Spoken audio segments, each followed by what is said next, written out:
A bustling street market in Shanghai, steaming from countless food stalls. The air is thick with the aroma of spices and the sounds of vendors hawking their wares. Among them is a humble noodle stall, its owner diligently preparing bowls of steaming hot noodles for a line of eager customers. This is a familiar scene in China, a country of contrasts where ancient traditions meet rapid modernization. This scene isn't just about food, it's about dreams. The customers, from office workers to students, are all chasing their own versions of the Chinese dream. They yearn for a better life, for good food, a secure future for their children, and access to quality health care. But these dreams, as basic as they seem, are often intertwined with anxieties about food safety, the pressure cooker environment of education, and the rising costs of medical care. These concerns aren't just abstract anxieties. They're the daily realities for millions of Chinese citizens, the whispers behind the economic fanfare. They represent the human side of China's economic miracle, a side often overlooked in the narratives of soaring GDP and technological prowess. Understanding China means understanding these anxieties, these aspirations, these very human stories that unfold in the shadow of progress. Let's talk about the Gaokao. No, it's not a mythical creature or a martial art, though it might as well be considering the weight it carries. The Gaokao is China's national college entrance exam, a grueling multi-day test that determines the academic fate and arguably the future prospects of millions of Chinese students. Imagine the SATs, but multiply the pressure tenfold, add a dash of national obsession, and you're getting close. The Gaokao is more than just an exam, it's a societal pressure cooker. Students spend years, sometimes their entire childhoods, preparing for this one test.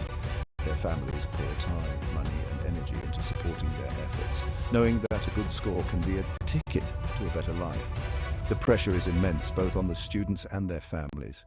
This intense focus on education speaks to its perceived value in Chinese society. It's seen as the key to upward mobility, a way to escape poverty and achieve a better future. But this singular focus also creates its own set of problems.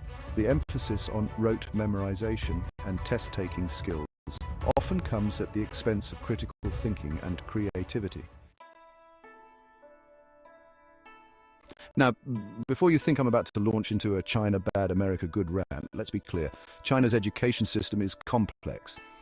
It's a system of contradictions, capable of producing brilliant engineers and scientists while also perpetuating inequalities. Yes, the Gaokao can be a brutal meritocracy, but it also provides a path for students from disadvantaged backgrounds to climb the social ladder. Compare this to the US education system, where access to quality education is often determined by a zip code, where the children of the wealthy are groomed for success in elite institutions, while those in underfunded schools struggle to receive even a basic education. Both systems have their flaws, but the Chinese system, at least in theory, offers a semblance of equal opportunity, even if the reality is far more nuanced. The problem in China isn't necessarily the lack of opportunity, but the unequal distribution of resources. Students in wealthy urban areas have access to better schools, better teachers, and more educational resources, giving them a significant advantage. This creates a cycle of inequality where those born into privilege are more likely to succeed, while those from disadvantaged backgrounds face an uphill battle. Section $4 in yuan, comparing educational investments. Let's talk numbers, shall we? China has been investing heavily in education, pumping billions of yuan into building new schools, improving teacher training, and expanding access to education in rural areas. This commitment to education is reflected in the country's literacy rate, which has skyrocketed in recent decades. The US, on the other hand, has been steadily disinvesting in public education, slashing funding for schools and leaving many students behind. The result? A widening achievement gap between rich and poor, and a decline in the quality of education for many American students. It's like watching a slow-motion train wreck, except the train is full of children's futures.